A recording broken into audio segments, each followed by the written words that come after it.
So I'm going to show you how to customize the Google search bar on the home screen of your Galaxy Tab S11 Ultra. Now, this is very simple. All you have to do is long press on that Google search bar and then tap on settings. Now under settings, you'll realize you can now customize everything. So the appearance is going to follow the system appearance. So if your system is in dark mode, you can have that Google search bar in dark mode, or you can just change the theme manually. Now you can also change the appearance, and you can even go to custom and change the color and have a specific custom color, and then you can adjust the saturation of that color, the hue, transparency, how much transparent do you want, or how much opacity do you want in that particular search bar.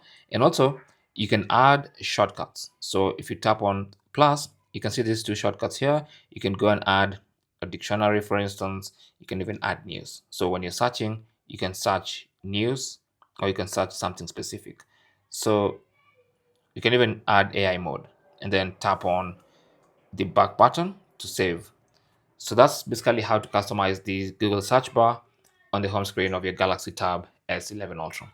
Thanks for watching and good luck.